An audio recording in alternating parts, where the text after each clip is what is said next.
Assalamualaikum warahmatullahi wabarakatuh. Selamat pagi teman-teman, gimana kabarnya? Oke, nggak usah berlama-lama, kita akan di pertemuan kedua ini mempelajari mengenai pendekatan-pendekatan dalam psikologi positif.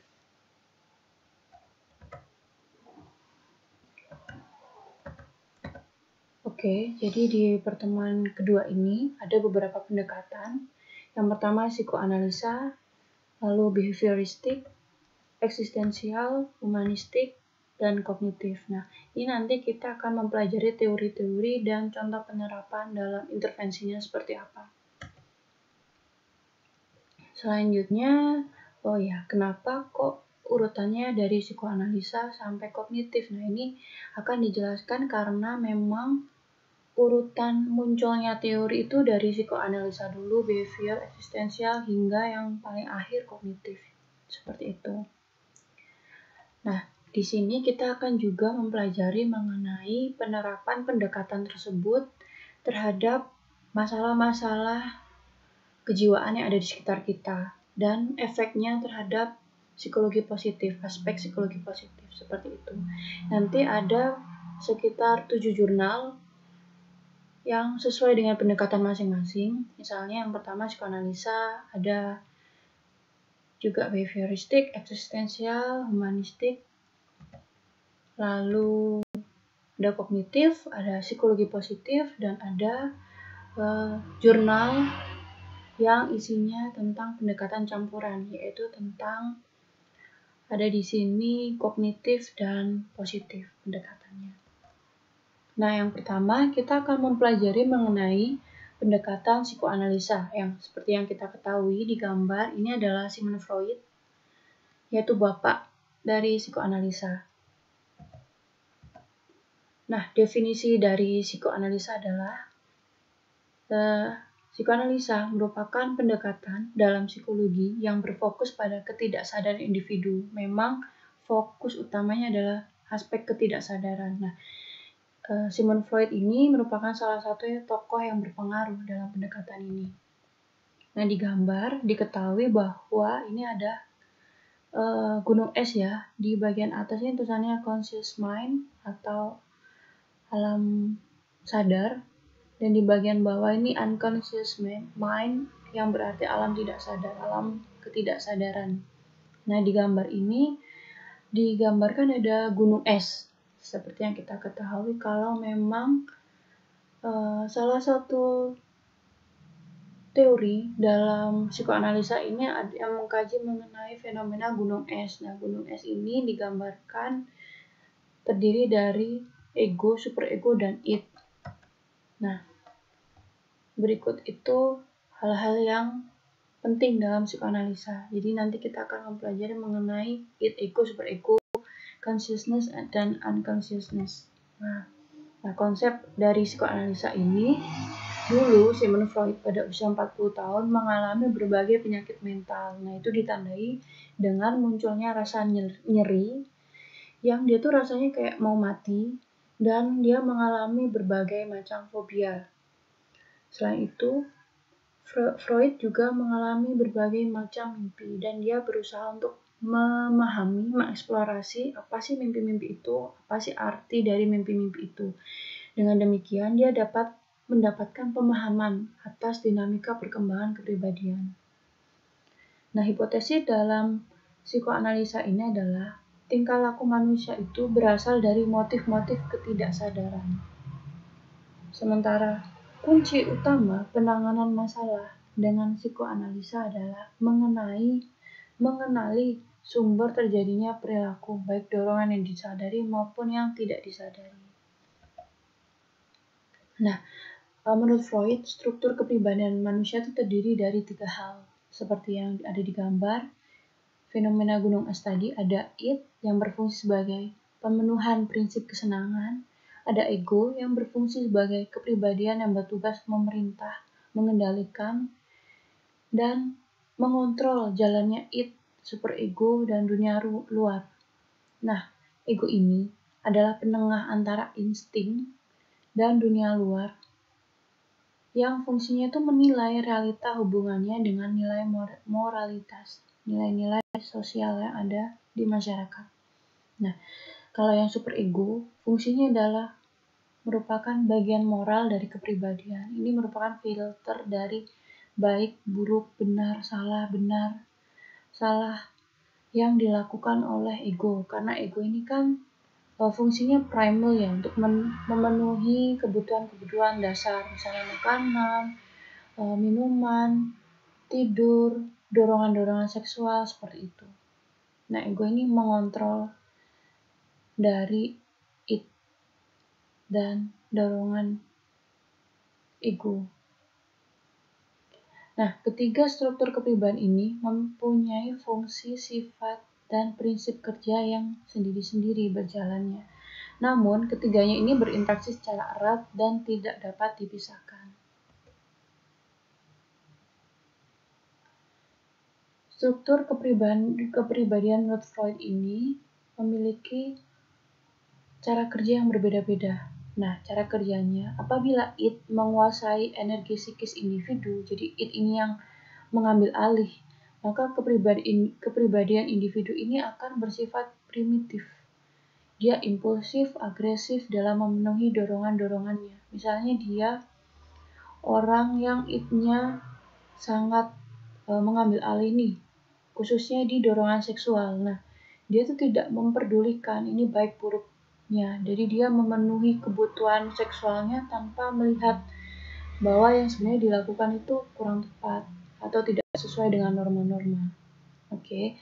Selanjutnya, apabila ego yang mengambil alih energi psikis individu, maka kepribadiannya bertindak sesuai dengan cara yang realitas. Nah, ini adalah kepribadian yang paling benar, paling sesuai. Jadi memang cara berpikir manusianya harus realitas, sesuai dengan realitas yang ada. Selanjutnya, apabila superego yang mengambil alih, maka kepribadiannya bertindak dengan nilai-nilai moral yang sesuai. Namun, apabila terlalu mengambil alih, maka individu ini akan mengejar hal-hal yang sempurna yang kadang-kadang bersifat irasional. Jadi semacam obses gitu. Jadi ya tindakannya itu di luar batas kewajaran. Jadi pengennya yang perfect seperti itu. Nah, aspek dalam teori psikoanalisa itu ada kesadaran dan ketidaksadaran. Nah, menurut Freud sendiri, kunci untuk memahami perilaku dan permasalahan individu adalah dengan melihat aspek ketidaksadaran manusia, seperti mimpi, salah ucap, atau slip tongue, sugesti pasca hipnotik, yaitu misalnya dia ini dihipnotis, dia akan mengucapkan beberapa kata-kata yang di luar kendalinya, yang kata-kata tersebut berada di alam bawah sadarnya. Selanjutnya, materi yang berasal dari teknik asosiasi bebas, jadi teknik dalam terapi psikoanalisa. Lalu ada juga materi yang berasal dari teknik proyeksi, sama ini juga teknik dalam terapi psikodinamika atau psikoanalisa. Lalu isi simbolik dari simptom-simptom psikotik. Nah, maksudnya ini apa? Maksudnya itu setiap individu yang mengalami gangguan psikotik pasti akan memiliki gejala-gejala yang bermacam-macam. Ada yang dia waham kebesaran, ada yang dia tuh gangguan kecemasan. Nah, masing-masing simptomnya ini berkaitan dengan pengalaman dari individu itu. Nah, pengalaman itu pengalaman yang berada di dalam area ketidaksadaran. Jadi memang simptom tersebut tidak disadari, namun ketika individu tersebut sudah mencapai batasnya dan sudah tidak mampu lagi mengendalikan realitanya, dia akhirnya mengalami gangguan kejiwaan, gangguan psikotik misalnya. Jadi simptom tersebut muncul sesuai dengan ketidaksadarannya. Oke, lanjut. Nah, apa sih tujuan dari pendekatan psikodinamika ini? Tujuannya adalah mengurangi simptom psikopatologi dengan memunculkan perasaan yang tertekan atau direpresi ke alam bawah sadar. Selanjutnya, membentuk kepribadian melalui penggalian hal-hal terpendam, menciptakan insight sehingga menjadikan hal-hal tersebut yang awalnya tidak sadari menjadi sadar, dia aware. Selanjutnya, menjadikan hal-hal yang tidak sadar menjadi bagian dari peningkatan kesadaran dengan mengkoreksi terhadap pengalaman-pengalaman emosional. Jadi, ketika individu tersebut menjalani terapi dengan pendekatan psikodinamika, dia akan dibawa atau diajak oleh terapis atau konselor untuk aware terhadap kondisi tidak sadarnya. Dengan adanya kesadaran, muncul awareness, dia akan mengalami munculnya insight. Jadi ada insight, munculnya pengetahuan baru terhadap kondisi yang dialami oleh dia. Seperti itu. Nah, dalam perkembangannya, psikoanalisa ini berkembang menjadi psikodinamika, aliran psikodinamika atau pendekatan psikodinamika. Nah, terapi atau pendekatan dengan psikodinamika ini merupakan pengembangan dari teori psikoanalisis, jadi memang konsepnya tidak jauh beda. Nah, salah satu teknik dalam terapi psikodinamika adalah asosiasi bebas dan analisis mimpi. Salah satunya adalah dua hal tersebut. Nah, seperti yang kita lihat di gambar, ini ada seorang konselor atau terapis yang sedang menemani individu yang sedang berkonsultasi atau bisa disebut klien ya. Ini adalah salah satu terapi tekniknya yang disebut asosiasi bebas. Jadi memang di sini teknik asosiasi bebas adalah individu ini dibebaskan untuk menyampaikan apapun yang dia rasakan, dia pikirkan, yang dia yakini terhadap masalahnya. Dan memang klien ini diposisikan berada di depan konselor atau terapis atau psikolog ya. Mengapa kok posisinya seperti ini? Jadi agar tidak terjadi bias antara konselor atau terapis terhadap klien yang diterapi, begitu juga sebaliknya. Jadi memang kondisi ini memungkinkan bagi klien untuk bebas mengutarakan apapun. Jadi memang posisi ini menguntungkan bagi klien agar tidak fokusnya terdistrak ya, agar dia bisa fokus menyampaikan apa yang dia rasakan. Ini kan kliennya menghadap ke tembok ya, jadi memang dia bisa leluasa tanpa melihat wajah terapisnya seperti itu. Nah, langsung saja ini ada contoh kasus berdasarkan pendekatan psikoanalisa. Nah, seperti ada di gambar, diketahui bahwa jurnal ini membahas mengenai penerapan terapi psikodinamika terhadap caregiver atau keluarga yang menjadi perawat pasien yang mengalami gangguan Alzheimer. Nah, pembahasannya sebagai berikut. Penelitian ini dilakukan untuk mengidentifikasi manfaat psychodynamic group therapy atau terapi kelompok dengan pendekatan psikodinamika. Nah, terapi ini dilakukan untuk mengurangi kondisi psikologis individu atau meningkatkan ya. Kalau yang mengurangi itu mengurangi depresi atau beban, sementara untuk meningkatkan itu meningkatkan kualitas hidup. Nah, di sini ada 37 individu yang dibagi menjadi dua kelompok kontrol dan kelompok eksperimen. Jadi memang ini adalah penelitian kuasi eksperimen, dibagi jadi dua kelompoknya. Nah, kelompok eksperimen diberikan PGT, Psychodynamic Group Therapy, selama 14 minggu dan diukur pretest, post-test, dan follow-up-nya. Jadi setiap pertemuan akan diukur hasilnya. Diukur bagaimana depresinya, beban hidupnya, bagaimana kualitasnya, nanti diukur setiap pretest, post-test, dan follow-up. Nah, dari Hasil terapi diketahui bahwa individu yang telah diberikan PGT menunjukkan penurunan skor depresi, beban, dan peningkatan kualitas hidup. Jadi memang pemberian terapi psikodinamik ini sesuai untuk meningkatkan kualitas hidup. Jadi kualitas hidup ini aspek psikologi positif ya. Jadi memang ada keterkaitan antara pendekatan psikologi yang lain dengan psikologi positif. Semuanya ada keterkaitannya. Kalau di aspek ini adalah penurunan depresi dan beban dan peningkatan kualitas hidup seperti itu. Selanjutnya kita akan mempelajari mengenai pendekatan behavioristik. Khususnya kita akan mempelajari konsep dari Skinner.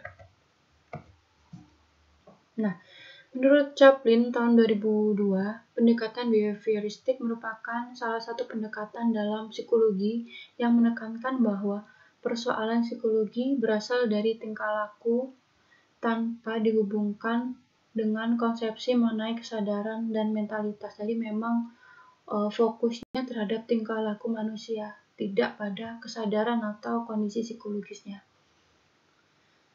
Nah, pendekatan ini disebut juga pendekatan tingkah laku karena pendekatan ini menerapkan berbagai macam teknik serta prosedur yang berasal dari teori belajar. Dengan demikian, dapat kita simpulkan bahwa pendekatan behavioristik merupakan pendekatan psikologis yang tujuannya adalah untuk memahami perilaku individu untuk mencapai perubahan perilaku melalui proses belajar. Jadi memang difokuskan pada bagaimana individu itu bisa berubah perilakunya. Selanjutnya, hakikat manusia berdasarkan pendekatan behavioristik. Yang pertama, manusia itu sifatnya pasif dan mekanik. Jadi manusia ini dibentuk dan diprogram sesuai dengan keinginan lingkungan. Nah, kepribadian manusia ini berasal dari pengalaman-pengalaman yang diperoleh dan adanya interaksi individu dengan lingkungannya.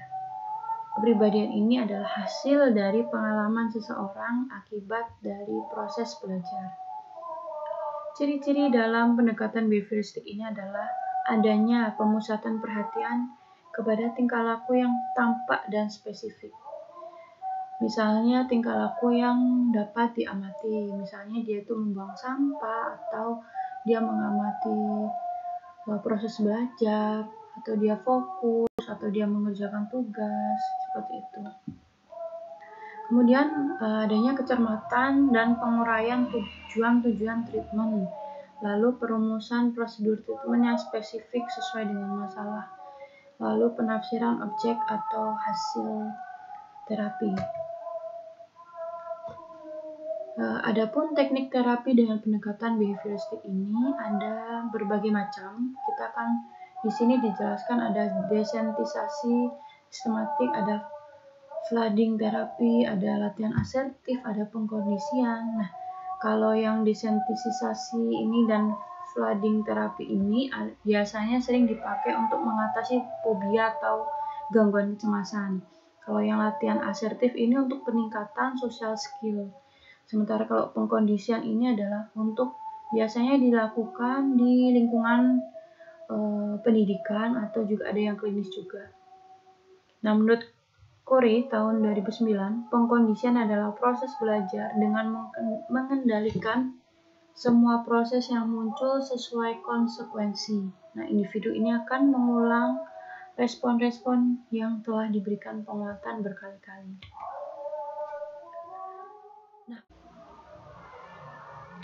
Oke, selanjutnya kita akan mempelajari mengenai salah satu teori dalam pendekatan behavior, yaitu teori reinforcement atau penguatan. Nah, di sini sudah teman-teman lihat ada semacam bagan mengenai positive reinforcement dan positive punishment. Jadi positive reinforcement ini adalah ketika stimulus ini atau sebuah kondisi ini ditambahkan stimulus yang menyenangkan, maka akan perilaku tersebut akan meningkat. Nah, sebagai contoh di sini ada anak mengerjakan tugas. Ini kan kondisinya anak ini dia diberikan positive reinforcement berupa uang saku tambahan. Jadi dengan adanya uang saku tambahan ini, anak itu akan perilaku belajarnya ketika mengerjakan tugas itu akan semakin meningkat. Jadi perilaku tersebut akan menguat gitu ya, akan terjadi berulang-ulang di kemudian harinya. Sementara di sampingnya ada punishment. Di sini ada ditambahkan add aversive stimulus, jadi akan ditambahkan stimulus yang tidak menyenangkan. Jadi sebagai contoh, anak tidak mengerjakan tugas. Ini situasinya. Nah, punishment-nya adalah orang tua menyuruh anak membersihkan kamar mandi. Jadi ini ada ditambahkan perilaku yang tidak menyenangkan. Nah, adanya penambahan perilaku yang tidak menyenangkan ini akan diharapkan menurunkan perilaku anak. Jadi anak, misalnya di kondisi ini ada anak tidak mengerjakan tugas. Jadi ketika diberikan hukuman berupa membersihkan kamar mandi, dia perilakunya yang tidak mengerjakan tugas itu akan semakin menurun, seperti itu. Selanjutnya adalah negative reinforcement. Nah, di sini ada yang contohnya adalah anak mengerjakan PR. Nah, nanti negative reinforcement-nya berupa orang tua tidak mengomel. Jadi di sini itu anak akan akan diambil stimulus yang tidak menyenangkan. Nah, dengan adanya stimulus tidak menyenangkan itu, perilaku anak akan semakin meningkat. Dalam kondisi ini, situasinya anak mengerjakan PR. Nah, ketika dia mau mengerjakan PR, maka orang tua tidak mengomel. Jadi anak akan mengerjakan PR terus di kemudian harinya agar orang tuanya tidak mengomel, seperti itu. Jadi proses orang tua yang mengomel itu akan disebut sebagai adversive stimulus kan, perilaku yang tidak menyenangkan. Ketika perilaku tidak menyenangkan itu diambil atau dihilangkan, maka perilakunya akan meningkat. Selanjutnya negative punishment. Jadi di sini ketika anak itu melakukan suatu hal yang tidak menyenangkan, maka akan diambillah stimulus yang menyenangkan. Dalam kondisi ini anak membolos situasinya. Nah, orang tua tidak memberikan uang saku. Nah, uang saku ini kan stimulus yang menyenangkan. Nah, ketika stimulus yang menyenangkan ini diambil, maka anak akan berusaha untuk tidak membolos lagi. Seperti itu. Perilaku membolosnya akan menurun. Diharapkan seperti itu. Oke, selanjutnya salah satu contoh penanganan kasus berdasarkan pendekatan behavioristik adalah seperti yang digambar diketahui ada judul jurnal yang berjudul Positive Reinforcement Positively Help Students in Classroom. Jadi ini merupakan salah satu penelitian yang dilakukan oleh mahasiswa pasca sarjana. Nah, penelitian ini bertujuan untuk mengetahui efektivitas program penguatan positif untuk membantu murid selama proses belajar. Jadi memang di sini guru kelas diberikan semacam perilakuan, yaitu training berupa bagaimana sih cara memberikan penguatan positif kepada murid-murid di kelas. Nah, hasilnya setelah menjalani beberapa hari dalam menjalani pelatihan diketahui bahwa guru mampu menangani permasalahan kelas dengan metode penguatan positif. Jadi memang ketika ada semacam peraturan yang dilakukan oleh guru ataupun sistemnya berupa penguatan, maka diharapkan murid itu lebih disiplin menjalankan tugas sehari-hari di kelas, seperti itu.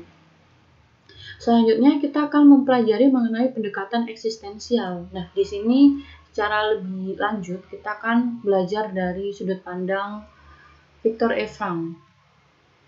Nah, menurut Corey, psikologi eksistensial merupakan pendekatan psikologi yang berasal dari pendekatan filosofi yang berarti proses pencarian nilai dan makna kehidupan. Nah, pendekatan ini memang berfokus pada diri, bagaimana menjadi seseorang yang bermakna, bagaimana merefleksikan keadaan dia, dan memiliki kebebasan pribadi. Nah, pendekatan ini muncul sebagai kritik atas pendekatan psikoanalisa dan behavioristik, di mana pendekatan ini memiliki peran besar atas kehidupannya. Jadi individu berperan besar atas kehidupannya. Nah, individu ini berhak bertanggung jawab atas tindakan dan nilai-nilai dalam kehidupannya. Oke. Nah, terapi dengan pendekatan eksistensial di sini, dalam terapi ini klien diminta merefleksikan, mengenali, dan menentukan hal yang ingin dilakukan. Jadi di sini konselor atau terapis membantu klien untuk menemukan dan mengembangkan tujuan mulia dan makna kehidupannya. Kalau pendekatan lain kan menekankan pada aspek negatif di masa lalunya, misalnya psikodinamika. Nah, kalau di sini itu klien diminta untuk menentukan bagaimana sih dia menjalani kehidupannya di masa depannya, seperti itu. Nah, salah satu tokoh dalam eksistensial adalah Viktor Frankl. Nah, dia di sini menciptakan logoterapi yang berdasarkan pengalaman tidak menyenangkan dia ketika menjadi tahanan pada masa Holocaust. Nah, menurut Frankl, ketika berada di suatu kondisi yang mengerikan atau yang mengancam, manusia dapat menemukan makna hidupnya dan menghargai betapa besar makna kehidupannya. Nah, menurutnya manusia itu bukan sebuah subjek dari sebuah pengkondisian, seperti menurut teori dari behavioristik. Namun, manusia itu sebenarnya memiliki kebebasan untuk memilih, bebas untuk membentuk kehidupannya berdasarkan pilihan yang diberikan. Nah, logos terapi itu berasal dari bahasa Yunani yang berarti semangat, berasal dari kata logos yang berarti semangat.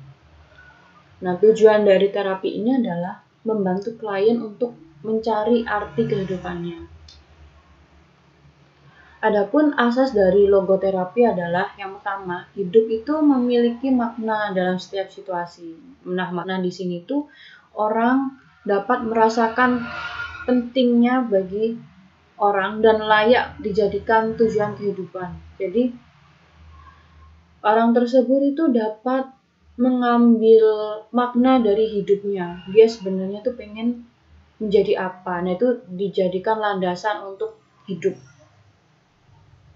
Selanjutnya, manusia memiliki kebebasan yang tidak terbatas untuk menemukan makna hidupnya. Selanjutnya, manusia memiliki kemampuan untuk mengambil sikap terhadap penderitaan dan peristiwa tragis yang dihadapi. Nah, adapun contoh penanganan kasus berdasarkan pendekatan eksistensial adalah sebagai berikut.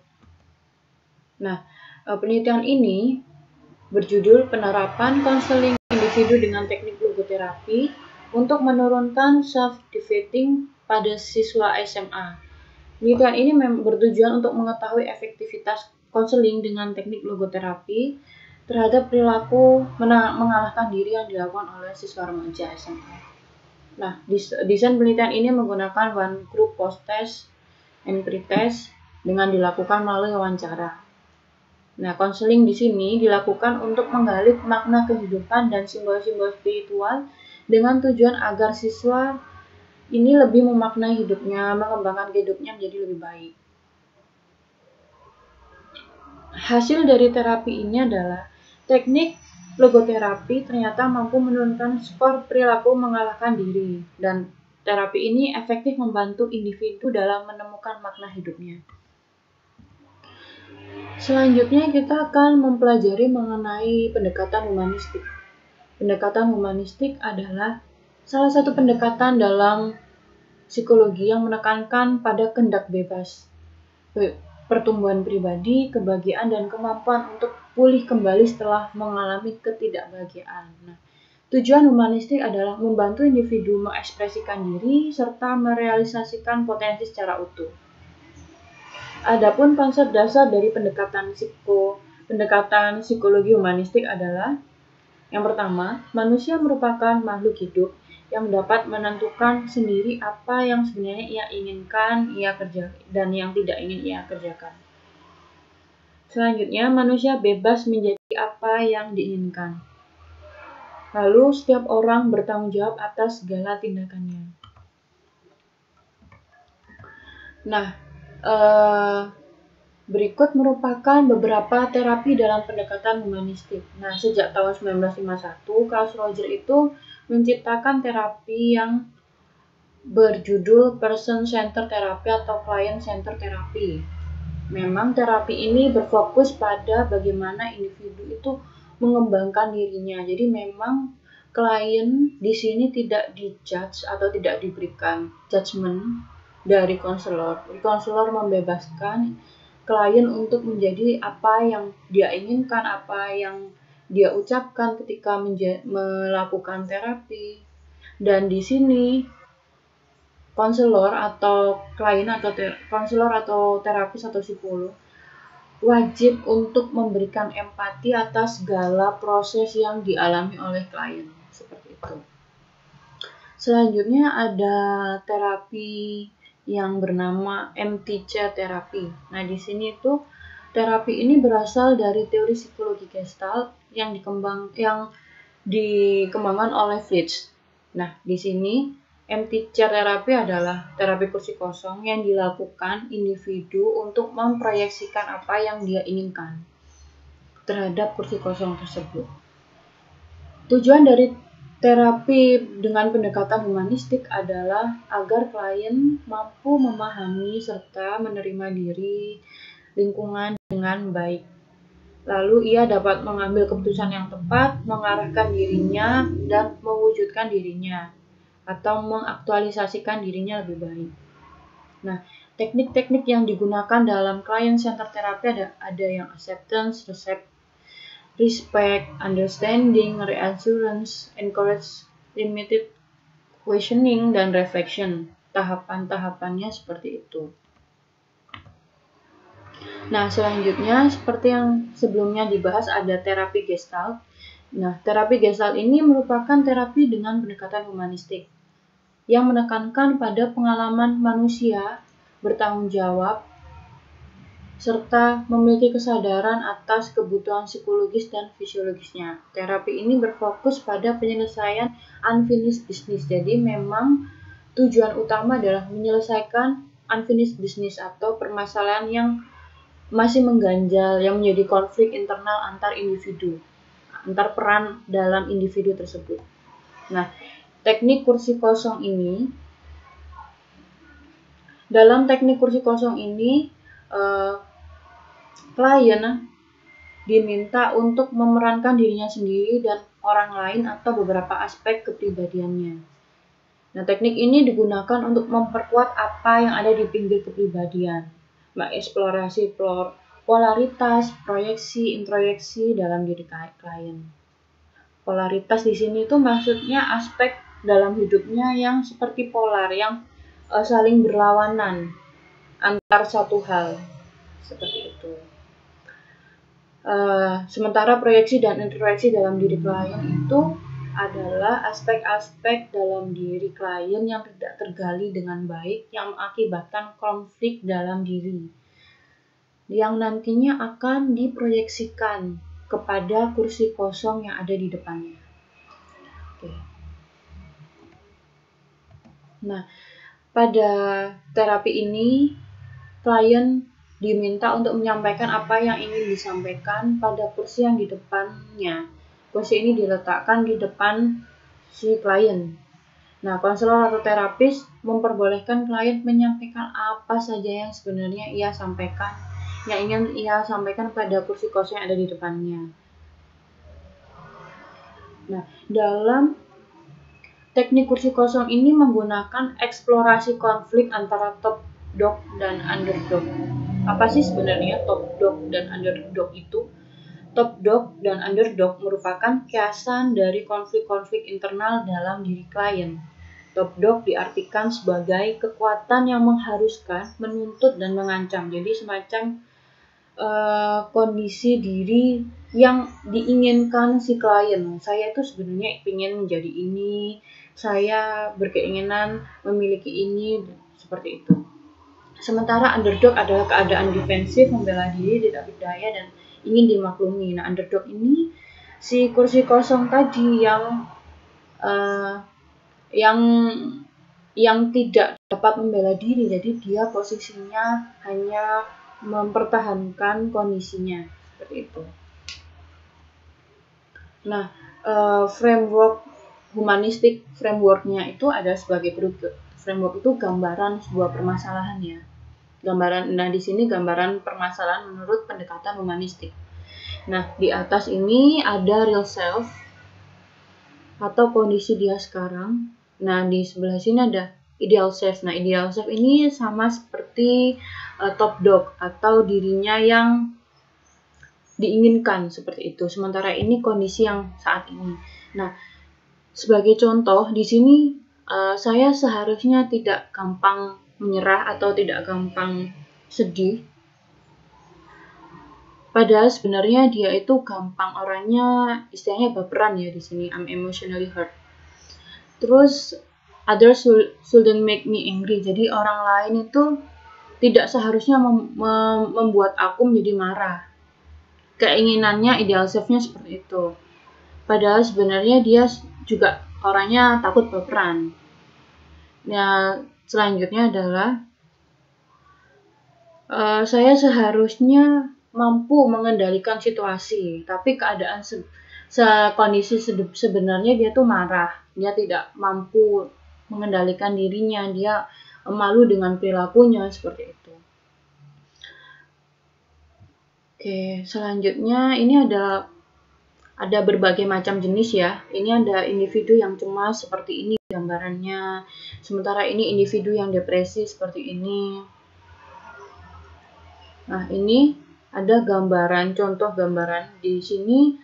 Misalnya si individu tersebut memiliki ideal self atau top dog seperti berikut. Saya seharusnya sukses, tapi sebenarnya kondisi yang asli, yang realnya, dia itu tidak senang dengan kehidupannya sekarang. Terus selanjutnya dia seharusnya dipromosikan, tapi keadaan sebenarnya itu dia sebenarnya tidak suka tekanan kerja. Lalu dia seharusnya punya anak, dia ingin untuk memiliki anak seperti itu. Nah, keadaan sebenarnya itu dia tidak ingin anak. Nah, kondisi-kondisi yang ini yang saling berkonflik, bertentangan, itu mengakibatkan inkongruensi. Di sini ada inkongruensi atau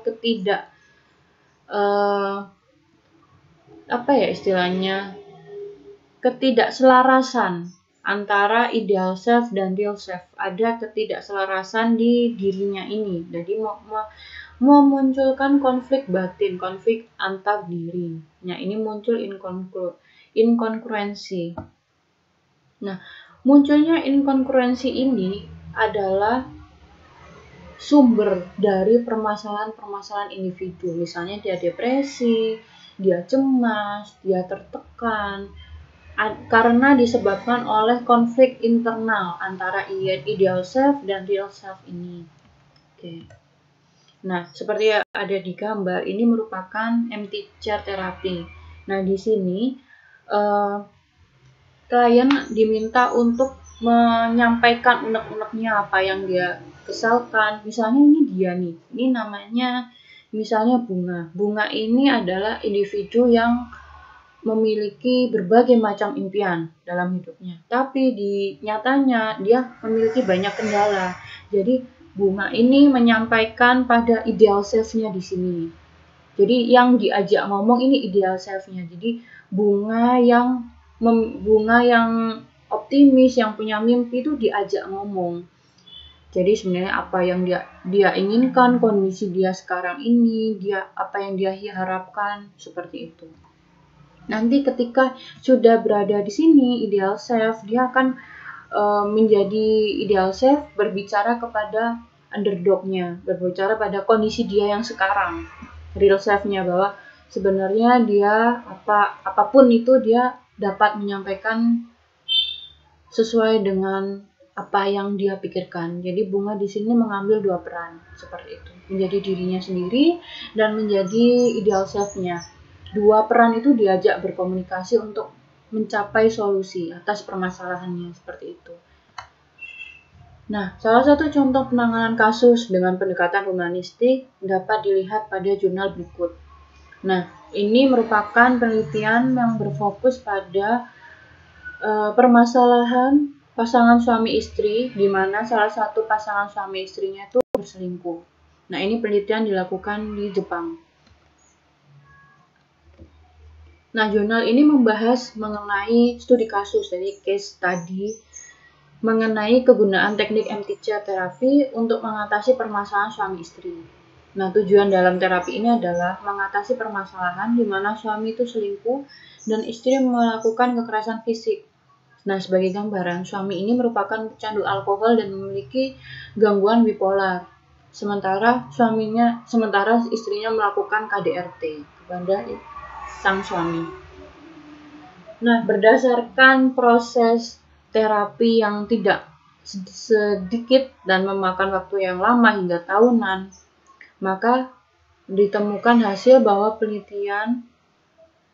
proses terapi dengan MTCR ini mampu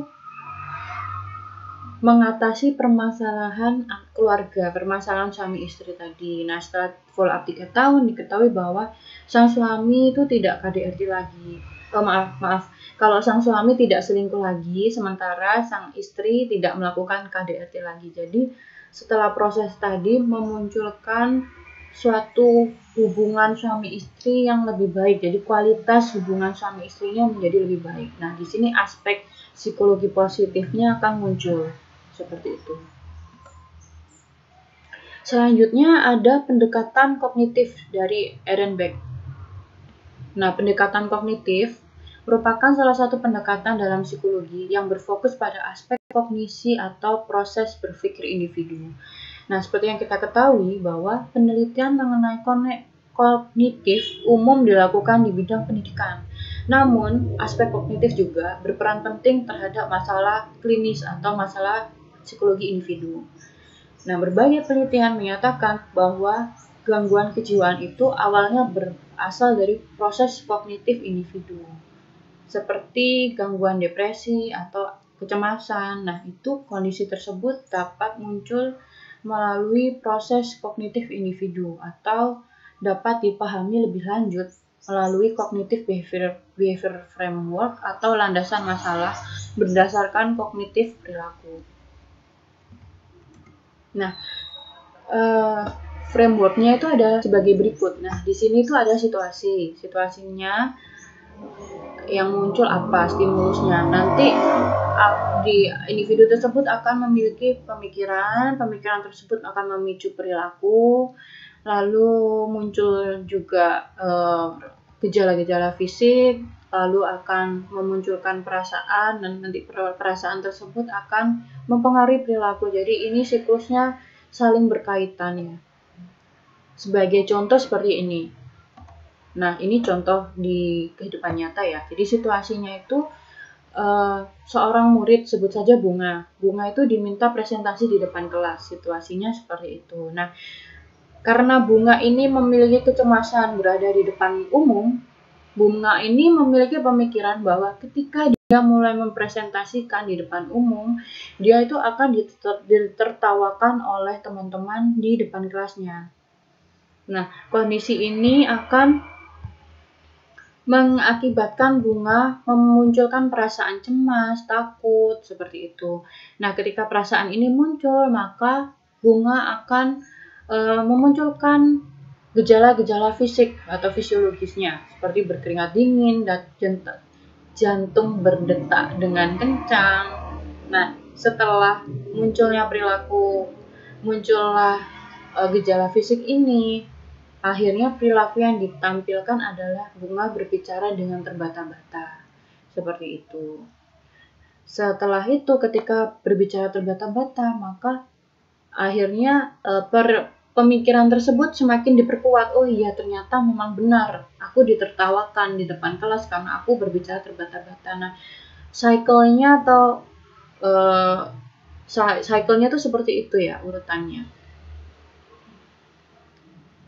Nah, gampangannya seperti ini. Cognitive behavior framework-nya itu secara singkat atau secara simpelnya seperti ini.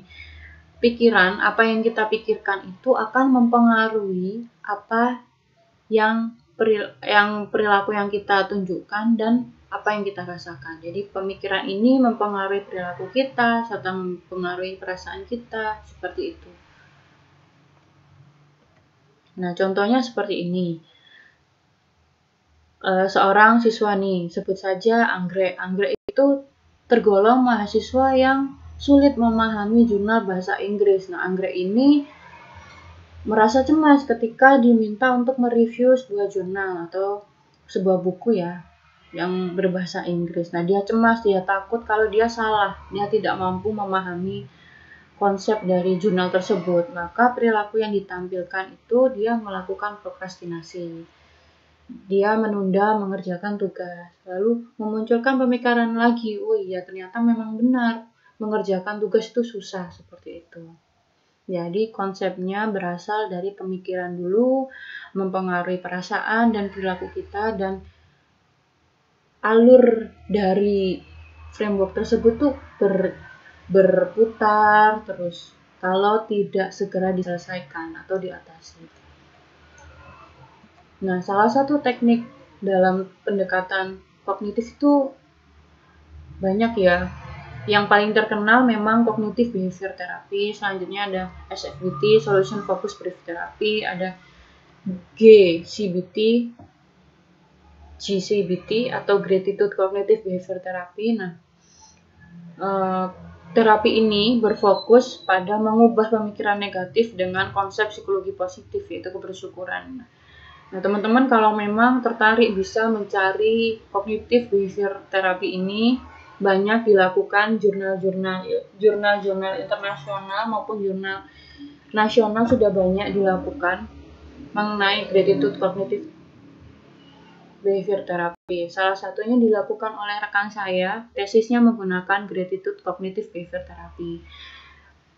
Subjeknya remaja dari keluarga yang broken home. Seperti itu.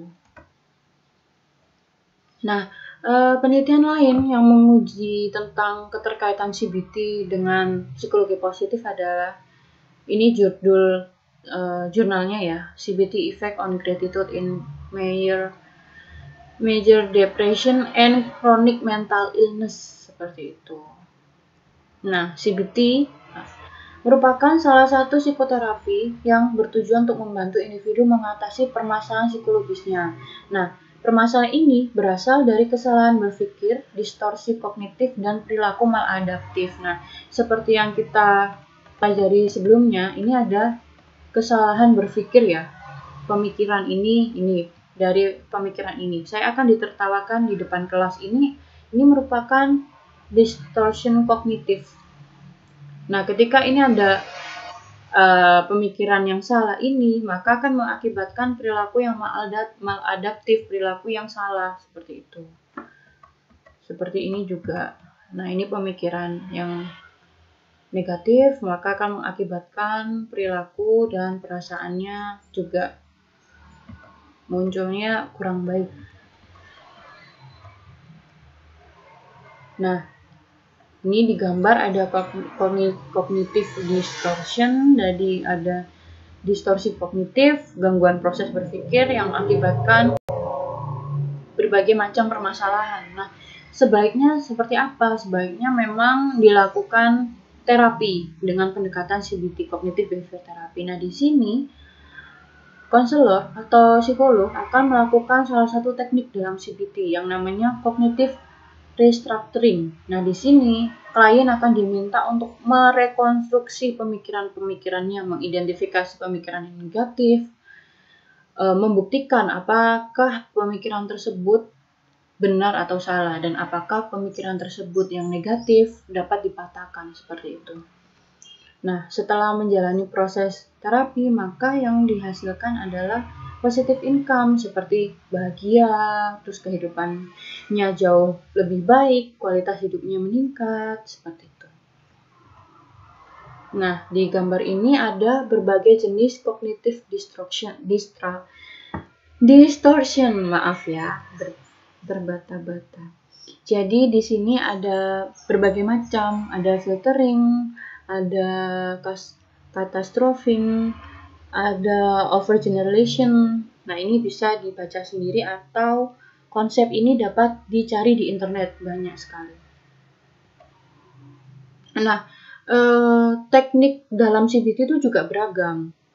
Jadi nanti konselor atau terapis atau psikolog dapat memberikan berbagai macam teknik itu sesuai dengan permasalahannya. Tidak semuanya diberikan, tapi sesuai. Misalnya dia cemas, dia diajari untuk lebih mindful, dapat menenangkan dirinya, merelaksasikan dirinya, melakukan pernafasan lebih nyaman seperti itu. Nah, ini ada konsep tekniknya itu journaling ya. Di sini individu akan diminta untuk mengidentifikasi, menuliskan pemikiran-pemikirannya yang negatif.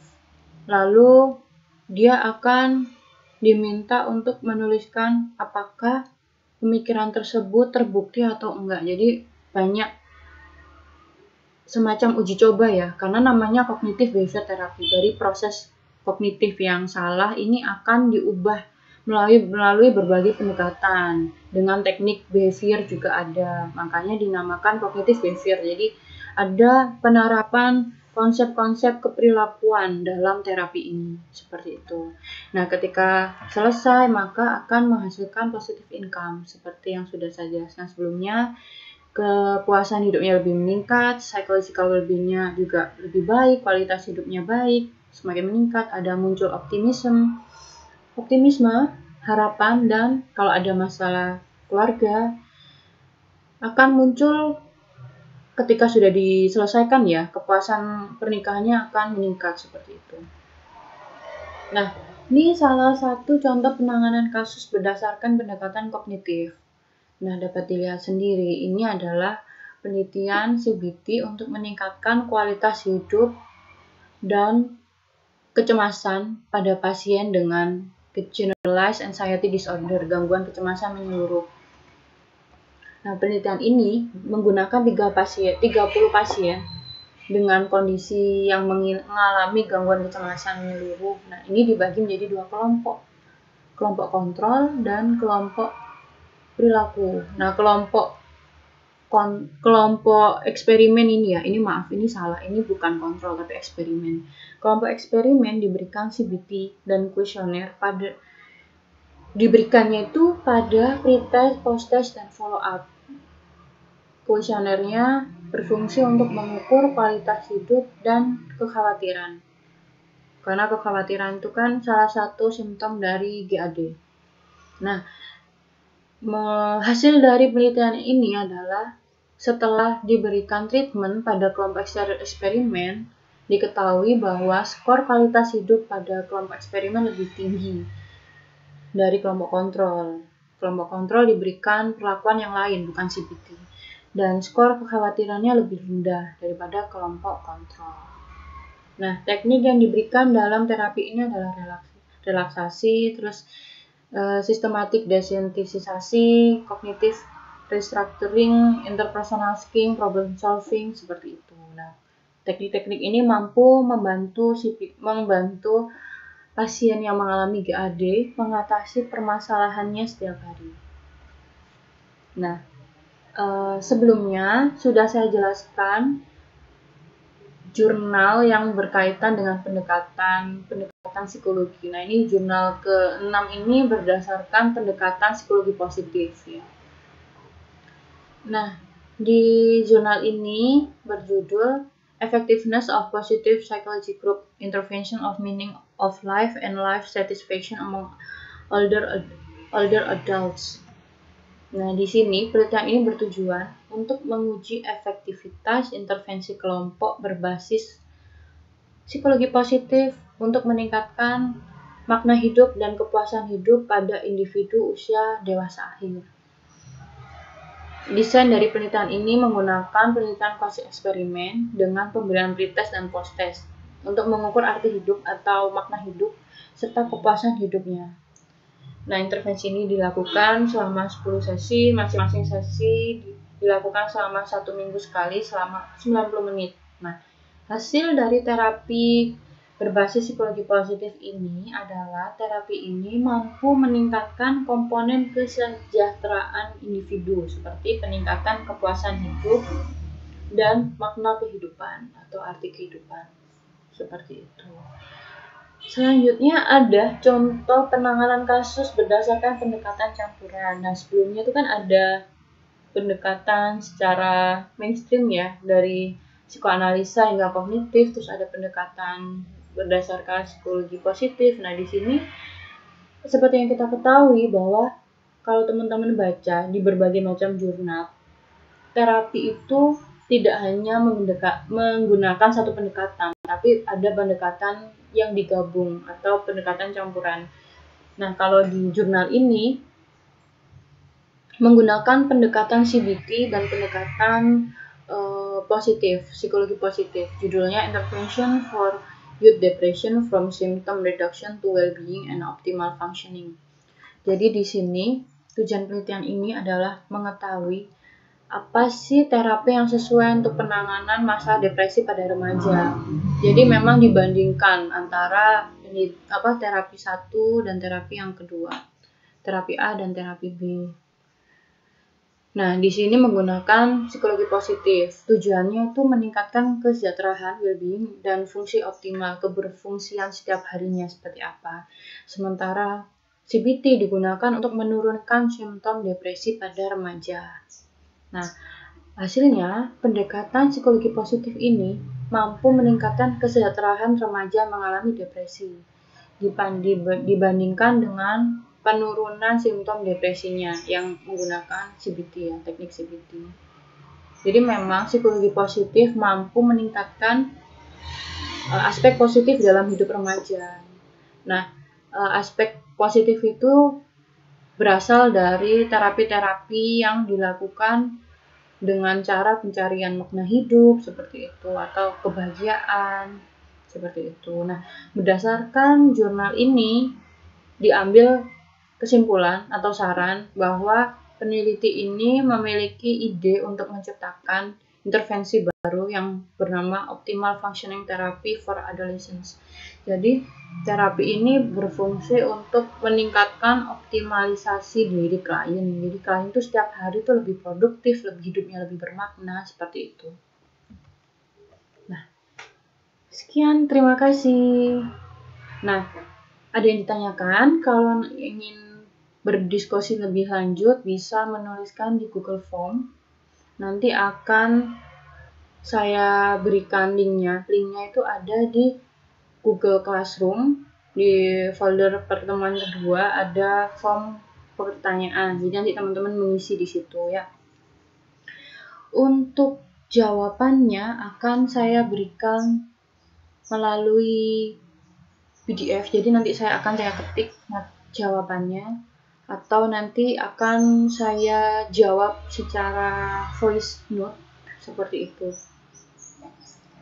Untuk tanya jawab secara lebih mendalam akan dilakukan di pertemuan selanjutnya. Jadi pertemuan selanjutnya kita akan kuliah dengan Zoom seperti itu.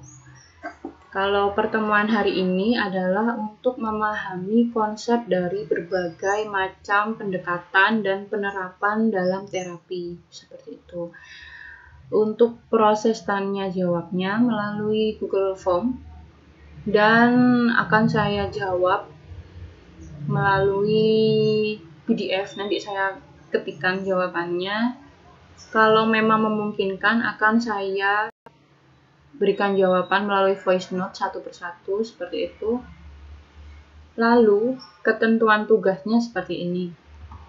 Jadi di pertemuan ini teman-teman bersama teman satu kelompoknya ya, yang berisi 4 orang itu yang dipilih pada pertemuan sebelumnya, mendapatkan tugas untuk menganalisis sebuah kasus. Nah, tugas tersebut terdiri dari 5 tugas, tapi tidak semuanya. Kalian hanya memilih 1 tugas yang disediakan. Nah, kalian memilih kasus berdasarkan kesepakatan kelompok. Jadi dari 5 itu yang diminati yang mana.